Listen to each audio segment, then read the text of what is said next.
Welcome back to the podcast. I'm Chris Kenobi, and today I want to lighten things up a little bit, but I still want to keep my serious overtone. And first, I'm going to ask you to do me a favor. I've been pushing out so far. It's very small. We've only been in action for about maybe 8 to 9 months. I'd like to see if I can get some more subscribers, so like, subscribe, and share if you like our content. Today, I want to talk about two men. One man could have been anyone. It could be me. It could be you. It could be a loved one. It could be a friend. Or it could be someone that you don't like. It could be someone doesn't matter. Could be a Mexican. Could be a black person. Could be a Chinese person. Could be a white person. Could be a black person. It doesn't matter who this one person is. But he's the same age as another man. A person that has everything they could have ever wanted in life. But one day, these two people wound up in the same place. And that's when things really get interesting. Let me give you a story. Here's a very important story. There was a rich man who was clothed in purple and fine linen and fared sumptuously every day. That means the guy had a lot of luxuries. He lived extravagantly. He had hotels. He had penthouses. He had escalators with gold. He had all the top clothes in the world he could ever want, his own line of ties. This man was well known. He had his name on every single building that he ever built. He was respected by millions and loved by millions. He had a country club that he adored. He loved the finer things of life. He loved playing golf. He loved expensive country clubs. He had one in Bedminster. He had one in Florida. He had one in Ireland. He had one all over the place, and all of them had his name on them. And again, this man was loved. But there was also a beggar named Lazarus. Now, Lazarus could have been a Mexican. He could have been someone from a shithole country. He could have been someone that was on SNAP. He could have been someone that was on Medicaid. He could have been someone from the Sudan. He could have been anybody. He didn't have all those things. See, this guy here, this beggar, yep, he was a beggar. Someone that the Republicans would probably say is always trying to take advantage of the government. Someone that, that just wants to rip off the government, get everything for free. He's a beggar. He didn't want to work. He's a beggar. Just want to take and take and take and give nothing back. He could have been one of those Mexicans working in the farm in California that ICE picked up. Lazarus could be anybody. He was covered in sores. He was covered in sores. You know why he was covered in sores? Poor Lazarus was covered in sores because he had no health care. No, he didn't have health care. He couldn't afford health care. He couldn't afford the premiums of the Affordable Care Act and some of the other benefits. The health care was cut in a big, beautiful bill. So poor Lazarus couldn't take care of his body anymore. And while he was begging because he had no food, he didn't have food stamps either. A lot of those was cut. So he had no choice but to beg. This could have been someone that one day in the past had a job, had a life, had a family, fell on hard times, difficult circumstances, and found himself in need of the government assistance. But when he needed that assistance, it wasn't there for him. He had sores who had been placed at the gate of the rich man. Now, he's right outside in front of this rich man's face. This rich man sees this man every day. He sees this man hurting. This rich man is rich. He had been placed in front of the rich man's gate, desiring to be fed the crumbs falling from the rich man's table. All this guy wanted some crumbs from Mar-a-Lago. All this guy wanted some crumbs from Trump Tower. All this guy wanted was the crumbs that the rich man ate. He wasn't asking for anything. He didn't want a steak.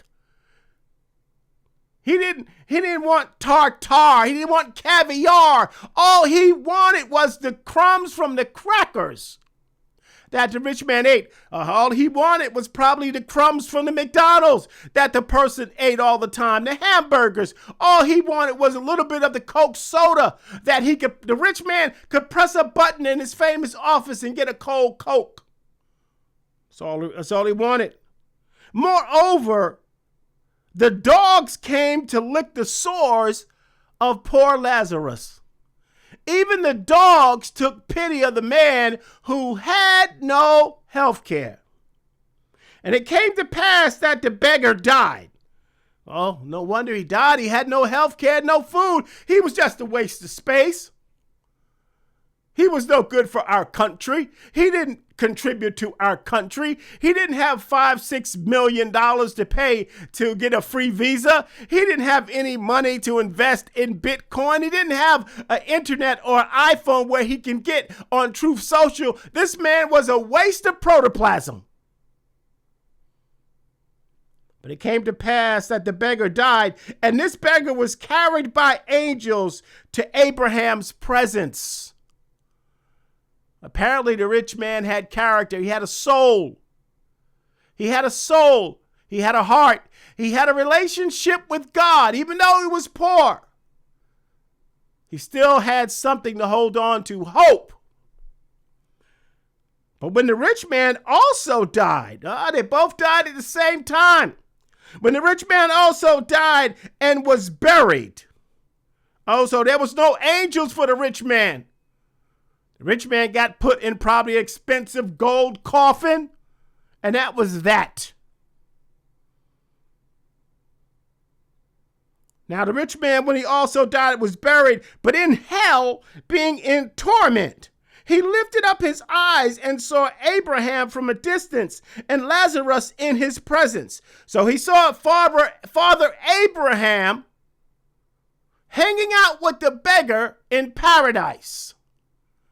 He saw Father Abraham over there on the good side of hell, the side where there's rushing water and cold water and food and grapes and fruit and delicacies. And he probably thought to himself, what in the hell is that no good Mexican doing over there with that Jew Abraham? That's probably what he said. I don't know. But I'm thinking about this rich man when he saw that poor Mexican over there. He probably said to that Mexican, you work for me. And so he cried out, Father Abraham, have mercy on me and send Lazarus to dip the tip of his finger in water and cool my tongue, for I am in torment in these flames. You see, the rich man died and he woke up in hell. The rich man died, and with all the pleasures of his life, the rich man died and woke up in hell in torment, burning a fire, combustible. He's on fire, and all he wants is a little tip of that cold water that's in paradise where that no good Mexican is over there with that Jew Father Abraham. But do you see the heart of the rich man even in death? He had no humility. He demanded that no good, that's one of my blacks.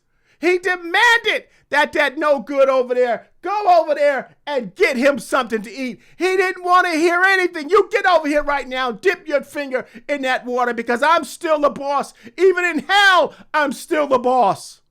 I'm over here burning and that Mexican's over there drinking cool water? Really?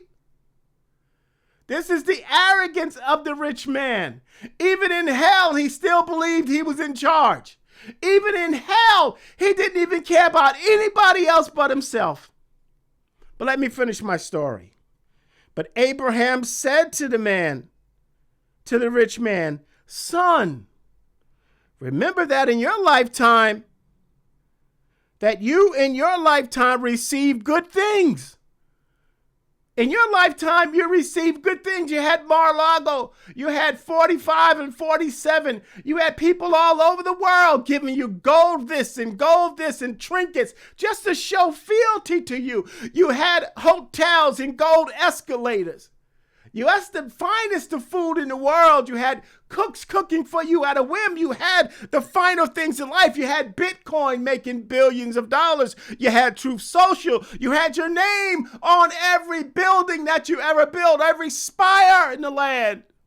You played golf as many times as you wanted. You had a $400 million jet given to your son. You see, when you in your lifetime received good things, and Lazarus, in like manner, evil things. So Lazarus received evil things. You know what he received? Ice coming to his door, banging on his car, breaking his windshield and dragging him out in front of his kids. Even though he screamed, I'm an American citizen, even though I'm a bum. You know the evil things he did? He couldn't even pay for health care. This poor bum. Because it was cut. Because they felt like he was unworthy to get Medicaid. He had evil things done to him, like SNAP benefits being taken where he couldn't even eat. He couldn't even feed his own children. Yes, he had evil things done to him. He was called a rapist, a murderer. And sometimes he was very nice people. His race was aligned. His nationality was maligned. Yes, the poor bum did have a lot of bad things happen to him. But now he's comforted and you are tormented. You see, that's the one thing the rich people don't understand. You can't buy your way out of hell. And we're all going to wind up one day meeting a man. And all the money that you have and all the money in the world and all the power that you possess will not save you from the torment that awaits you if you don't change your life. If you don't stop thinking of only yourself, if you don't stop with the pride and the arrogance, one of these days you are going to be tormented while the very victims that you maligned, that you attacked, that you stripped, the children in the Sudanese, USAID getting cut, the children in Gaza, Benjamin Netanyahu, all these kids that are dying, one of these days, they're going to be comforted and you are going to be tormented. And besides this, between us and you, there is a great gulf so that those who would pass from here to you cannot, nor can those from there pass to us. Maybe the rich man has a few friends in paradise over there. Maybe he thinks that maybe because he did them favors, when he was alive, that they would want to jump over that chasm to bring him a little bit of water, but they can't. Maybe he's got some family members that turn their life around, and maybe they're over there in paradise feeling pity for the rich man that mistreated everybody, but they can't get there. And you see, also, the rich man can't get over to paradise. He can't get over to paradise to pollute it. He can't get over to paradise to take it over. Let's make paradise great again. No, it's not going to happen. He can't destroy anything else good. No, he can't get there. But now for the first time in hell, when the rich man realized he can't buy his way out of this, he starts to think about someone else. He said, then I pray you, Father, send Lazarus. Once again, make the Mexican do it. Make the black guy do it. Make the Chinese person do it. Always trying to find the lesser being in your mind to do your bidding. Even then, when he's trying to be humble, he still retains his arrogance. That's why people go to hell. They go to hell because of their arrogance and pride and their refusal to humble themselves and turn their lives around. God doesn't send the rich man to hell. The rich man has said himself more than enough times he's worried about going to hell himself. But now he says, listen, watch this. I pray you would send him to my father's house, for I have 2 sons. Really, the scripture says 5 brothers, but I'm going to paraphrase a little bit and allegorize. I've got 2 sons, Junior. Please, I want him to go to Junior. I want him to go to Eric. I want him to go to Ivanka. I want him to go to Tiff. I please send the Mexican back to tell my family that I want them to come to this place. For I have 5 brothers to testify to them, lest they also come to this place of torment. He don't want his family. He doesn't want Junior there. He doesn't want Eric there. He doesn't want Tiff there. He doesn't want Ivanka there. He doesn't want those that he loves there, his grandchildren and children. But you see, in this arrogance, he didn't tell the poor old Mexican to go back and testify to the world to save other poor people. He told him to go back and save his rich family. You see, that's why people go to hell, because of their pride and arrogance and greed and selfishness. He's not thinking about the world. He's not thinking about those Magians that voted for him, those people that followed him and brought his shirts and brought his hats and loved him to death. No, people, get this, you Magians. He's only concerned about his family and the billions that they make, because he didn't say, send it back to all of my followers. I've got millions of followers who believe in me. No, send them back just to my family. The rest of these people, I don't care if they come here and get tormented. That's what's happening to the farmers. That's what's happening to the farmers. That's what's happening to the cattle people. That's what's happening to the Mexicans that voted for him. That's what's happening to all of those people that trusted and followed him. Now they're getting screwed over. But Abraham said to them, they have Moses and the prophets. Let them hear them. They never go to church. They carry Bibles upside down. They don't care about the things of God. They believe they're God in their own mind and heart. Oh, but the rich man wouldn't quit. He said, no, Father Abraham. If you send the Mexican who's already dead, goes to them, they will change their lives. They will repent. The true verse says, no, Father Abraham, but if someone from the dead goes to them, they will repent. Still, you want the Mexican to do your dirty work. He just can't get it out of his head, his arrogance. He said to him, if they do not go to church, hear Moses and the prophets, neither will they be persuaded if someone should rise from the dead. The bottom line here is there's nothing you can do for a man like this. This man, even in hell, he never realized he did anything wrong. He knew who he was. He knew his past life. He knew he had family. He knew there were some things in life he cared about, but he didn't care about anybody lesser than him in his own eyes and mind. He didn't care about his own voters. He didn't care about his own farmers. He didn't care about his own cattle people. He didn't care about his own Mexican and Spanish people that voted for him. He didn't care about his blacks for Trump. He didn't care about any of those people. The only people he cared about was his own family. Let that be a lesson to you, but let it be a lesson to the rich man, because now I reveal I am talking about our president. Now, before you jump on me, I want you to think about this story about him waking up in hell, because he himself has said on Fox News, at least on 2 occasions, that he's concerned about going to hell.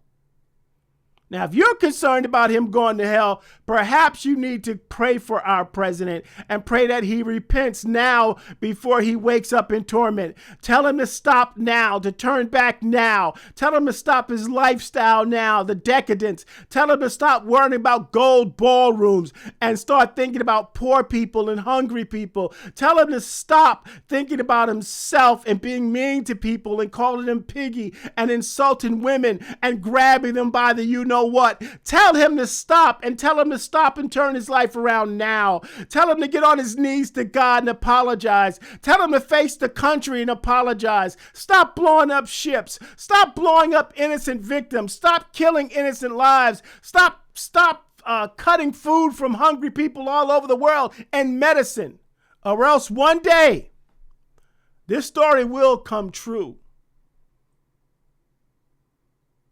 And the rich man will wake up in torment.